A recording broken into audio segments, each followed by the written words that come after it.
Kunielewa kabisa toka tu huko nyumbani bana. Alafu mwenyekiti unasinzia tu hapa. Mimi nakuletea watuhumiwa umelalala. Hapo ndo hapa nimeshawaleta. Sasa mpaka nikuletee mtuhumiwa sasa. Wewe hapa hakuna kuondoka. Mwenyekiti. Kama watushangaa tena. Kwani kuna shida gani asubuhi unakuja na makelele? Mwenyekiti. Yatazungumzika. Kwanza ilibidi tukae mtuhumiwa awe hapa. Sikieni sawa? Tuizeni hapa mshafika kwenye uongozi. Msijali. Haya hapa yataisha. Sasa niachie sasa. Sio nimwachie, nikimwachia nakimbia. Nani anakimbia? Kangu. Leta viti huko.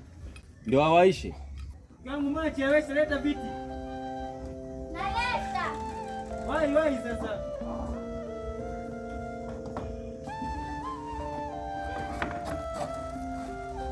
Ni kwamba kuna wageni wai. Lazima nikung'ang'anie kwa sababu unadharau. Nyumba yangu nitese wewe mwenyewe kweli. Basi hivi hapa viti sasa vishakuja. Shemu habari. Achia sasa. Ninakuachia nini kaa kwanza hapo? Kaeni. Tuelewani bana. Anaona kama mimi mwizi bwana. Tulieni sawa. Vijana, hapa mshafika kwa mwenyekiti. Sasa wewe unakuja hapo umembelea mwenzako kama hivyo, kuna changamoto gani kubwa? Mwambie bwana, maana ananiibisha kunibeba baba. Tulia. Mwenyekiti. Huyu kijana anadharau sana. Ni mpangaji wangu. Namdai miezi 5 kodi yangu hajanilipa. Ila kila nikienda ananizungusha. Alafu cha ajabu, mimi napofika pale nyumbani napiga hodi, kumbe yumo ndani ananiambia tu hayupo. Anaona kama mchezo hayupo. Sasa hatua ya mwisho nikakutana nimekuja kukutana sijui ni kademu kake, sijui ni mtu wake anajua mwenyewe. Ina maana bila hapo mimi nisingemkamata yeye. Sasa nimefika pale nikamwomba pesa ikashindikana. Naambia naomba pesa yangu imeshindikana, kisa yupo na yule demu wake. Hapo nikaona kumbe wote tunazinguana. Cha ajabu mimi nilichomwambia bana natakiwa tuende kwa mwenyekiti ndio nikambeba nikamleta hapa. Nisingefanya hivyo huyu mtu angenikimbia. Sasa kukimbizana na wapi limechoka. Ni sawa, mimi nimekusikiza vizuri na nimekuelewa. Lakini hukupaswa kufanya hivyo. Mwambie. Kwa sababu gani? Mimi anaponibeba hivi mtaani watu wananiona na wananifahamu kabisa, sawa? Kwa nini ananibeba mimi kama mwizi? Mimi nimeiba kwani? Kwa hiyo mimi ningekuja kuleta kwako mashtaka. Ungemtuma nani kwenda kumfuata huyu? Ni sawa, lakini wewe kumbeba mwenzako hivi unamdhalilisha. Lakini pia kitu kingine. Umesema kama ni miezi 5 ya kulipa kodi. Na hujawahi kuja hapa hata siku moja uniletea swala kwamba mtu alipi kodi kwako. Shehe kuja hapa. Kila nikija hapa kwako naishia tu kumkuta mke wako. Odi hazikatiki hapa kwako, naambiwa haupo, sijui umetoka umeenda wapi. Sasa leo nimeona basi iwe hitimisho. Nimemleta mtumio wangu mwenyewe. Sitaki cha wewe wala sijui cha mgambo wala cha nani. Uzuri si nimekukuta. Kwa hiyo ile nguvu za kukusumbua kwenda kule kwa sababu ya mtumio leo nimeamua nikuletee mtumio mwenyewe. Huyu hapa. Ninachokihitaji tu mwenyekiti, wewe ndio utoe mwafaka wa mwisho juu ya pesa yangu ya kodi na mdai huyu jamaa. Ndicho kicho nileta hapa. Ni sawa. Jana, ni kweli wanakudai kodi ya miezi 5? Kiufupi ananidai. Na nilishamuelekeza kwamba mimi pesa yake nitampatia. Kwani mimi pale kwa kipindi ninapoingia, situshia leo na tukaje kwa kuandikishana. Ni sawa. Nakumbuka maelewano yenu. Lakini kwa nini ni muda mwingi hivi umepita afu hujalipa kodi ya watu? Mwenyekiti ipo hivi sawa. Hata wewe ingekuwa ni wewe, unamwambia bwana mtu nimekosa hiyo hela, lazima akuelewe. Mimi nimekosa, nimwambia hela yako nakutafutia. Kwa nini sio muelewa? Mwenyekiti. Wakati nafika yule mtu wake alikuwa ameshamaliza kumtumia shilingi 50,000 kwenye M-Pesa. Sasa kama hiyo pesa ya kumtumia mtu wake aliweza kuipata, ya kwangu ndio inakosa, si ndio? Kama hapa hatutakuwa na maelewano ya yeye kuniambia pesa yangu naipata vipi, basi mimi nifike kwake nikafunge tu na mimi pale niongeze kufuri lingine ili kusudi ajue analala wapi. Bila hivyo siwezi kupata pesa yangu mwenyekiti. Sasa kama unaona kaa kimya utaki kulitatua hili tatizo, uniambie tu. Ni sawa, kwani jumla ya pesa ambazo unamdai ni shilingi ngapi? 1,400,000. Mimi kama mwenyekiti wenu tunataka twende kwenye hitimisho. Sawa. Sasa basi. Ugomvi sio kitu kizuri. Hata siku hii. Kikubwa ni kwenda kwenye maelewano. Ndio maana nikaja hapa kwako bana. Wewe muulize huyu kwanza. Sawa. Wewe utamlipa lini? Anipe muda, baada ya siku 2 mimi nampa hela yake. Sawa. Nadhani nikasema kwamba atakulipa pesa yako. Vipi, umekubaliana naye? Sawa. Mimi nimeelewa. Lakini mwenyekiti, hizo siku 2 alizoziahidi yeye awe na ahadi za ukweli, isije mwisho wa siku tukaanza kusumbuana mimi na yeye. Ukiona nimerudi tena hapa kwako mwenyekiti, kuna haya ambayo ni mambo mawili kwa wakati mmoja. Mdaiwa wangu utakapomkosa, nikija mimi bila mdai, mimi nitaondoka na wewe mpaka nyumbani kwangu. Mimi nimeelewa kwa hilo. Yes, ameahidi siku 2. Basi sawa. Sawa, ni jambo zuri kama tumeelewana, wote tumeridhiana. Kijana, nadhani mwenye nyumba yako umemsikia alivyosema. Siku 2. Basi zingatia hizo siku 2, umlipe pesa yake. Usitake tena masuala ya kwanza kuleta ujanja. Kwa mwenyekiti sasa uniamini na mimi, si ndio? Yaani mimi kukuamini na kuamini sana. Wote nyinyi nawaamini. Kwa sababu nyinyi wote ni vijana wangu. Zingatia maelekezo ya huyu bwana. Pesa yake umlipe. Na huyu bwana kakalizia kabisa kukuvumilia. Basi na usije ukamfanyia kitu kibaya. Mimi nadhani haya yameshaisha. Basi wewe ugomvi uishe. Sawa, mimi kupigia pesa yako ulipwe na wewe zingatia kulipa pesa yake huyu bwana. Mimi nyumbani kwangu nimeacha mlango wazi, sawa? Mimi naomba niwahi niondoke. Sawa, lakini maana mada imeshaisha hapo. Sawa, lakini zingatia kumlipa huyu bwana. Tumeshamaliza mwenyekiti, kwa una tatizo gani? Mwenyekiti, mimi nadhani hapa tumeshamaliza. Na mimi na kazi zangu za kufanya. Huyu ndiye aliyenichelewesha huyu. Sasa acha aende akafunge mlango wake, si yuko wazi, na mimi niende kwanza huko kwangu, kwanza mizunguko wangu mingine ya kufanya. Mwenyekiti tutaonana, ila zingatia nimeshakwambia siku nyingine nikirudi gharama nyomo ofisi. Mimi naenda mwenyekiti. Sawa. Jana. Zingatia hivyo. So muungwana yule jamaa yule. Hata siku nyingine kija usikubali tena kuongea nayo. Sawa? Sawa. Mimi nitakuletea chai, sawa? Sawa, nenda. Zingatia lakini, sawa? Lipa hela za watu, madeni sio mazuri.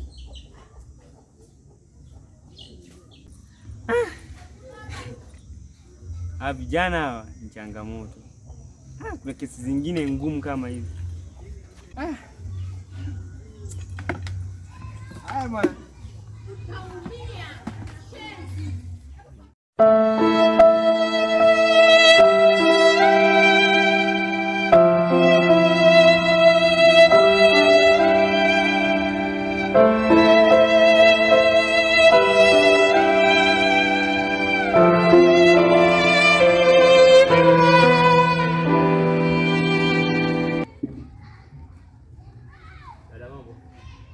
Poa. Samahani.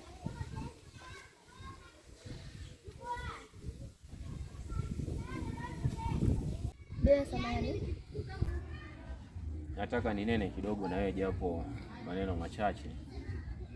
Sawa, nakusikiliza, wewe niambie tu.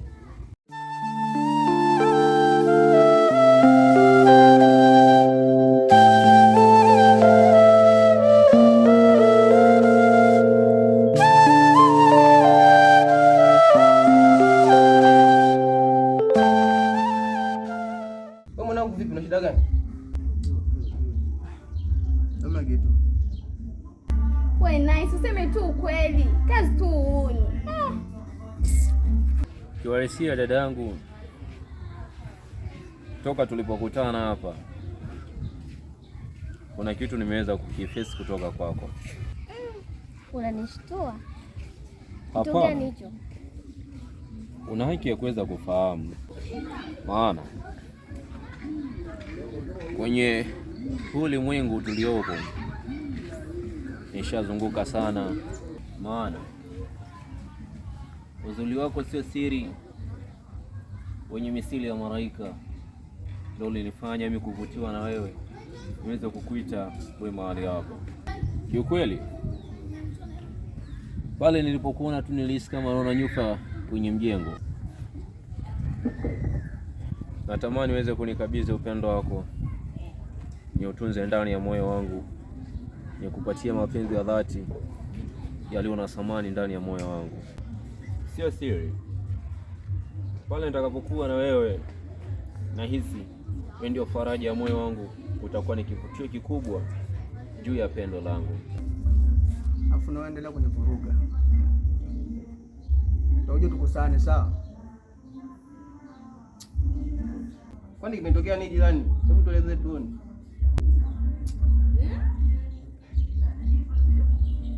Kwa sababu ni mwanamume wangu nitakwambia. Ila yule muone sura yake. Kwanza mimi nawe kwamba tuendane kabisa. Hivyo kaka, tena naomba unikome. Mimi naendana na yani kupeleke wapi? Tena naomba uniache. Kama umevurugwa huko na mwenye nyumba yako, tena naomba unikome. Eti mimi naendana na wewe kivipi? Kiaje? Tena naomba uniache muone vile alivyo mkavu. Maana natamani tuwe ndege wawili wapenda nao, tuweze kuruka juu ya anga tukienjoy na kutafuta mti mzuri wenye kutupendeza, kisha tuweze kukaa na kuimba nyimbo 2-3 za kutufurahisha. Kiuhalisia mimi kwako ni misiri ya ngamia, nawe ndio jango, una haki ya kunipeleka pale utakapo, lakini usisahau kuwa mapenzi ni kama bahari yenye kuvutia kila mwanadamu anapoliona, na utambue kuwa mimi kwako ni samaki. Tafadhali usikaushe maji yale nikaishia kufaragana na kutapatapa, mwisho wa siku nikapoteza uhai. Lakini nahisi ndio marikio ya moyo wangu. Sorry, naomba uweze kunikubalia ombi langu juu ya upendo wangu kwako. Je, nitakapokabidhi moyo wangu utakuwa na upendo wa dhati juu yangu? Ni kweli nitakusamini na sitotaka nikupoteze kama kiza kinene kinachotanda juu ya anga.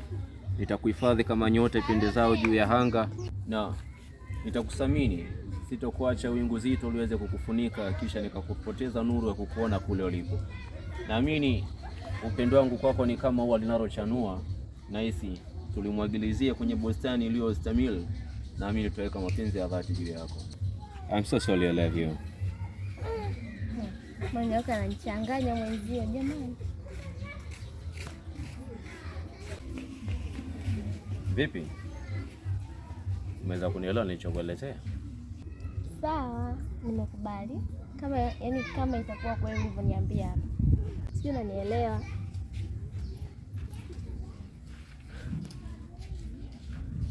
Bila shaka mimi nishakuelewa. Labda ungenisaidia namba zako za simu, tukaweza kuwasiliana kwa baadaye. Nahisi nitakwambia simu kukutana nami na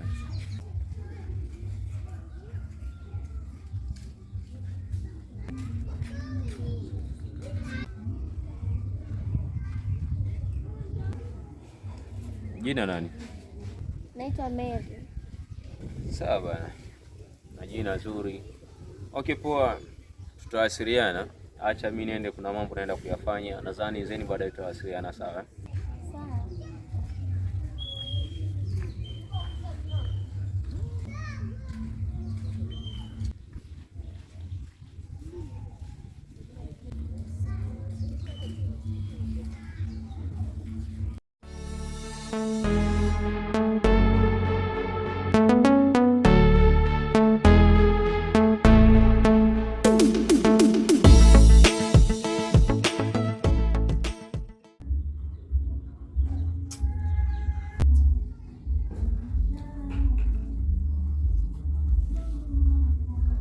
Okay, niambie mwanangu. Sumu nyumba yako bwana. Yaani kaja hapa baada tuongee kistaarabu, anakuja ananibeba mkuku mkubwa ananipeleka mko mjigiti. Sababu ni ustaarabu. Hata kama ananidai, sio mpaka nipeleke kwa mwenyekiti. Tunashindwa kumalizana hapa. Mimi kaniboa mno. Kama shida ndio hiyo, fanya juu tu mtu mlipe, maisha mengine yaendelee. Watu uswali mwanangu. Sema nini? Acha mimi nganda mazingira, kuna sema nataka nielekee hapo. Basi poa. Alida mwanangu.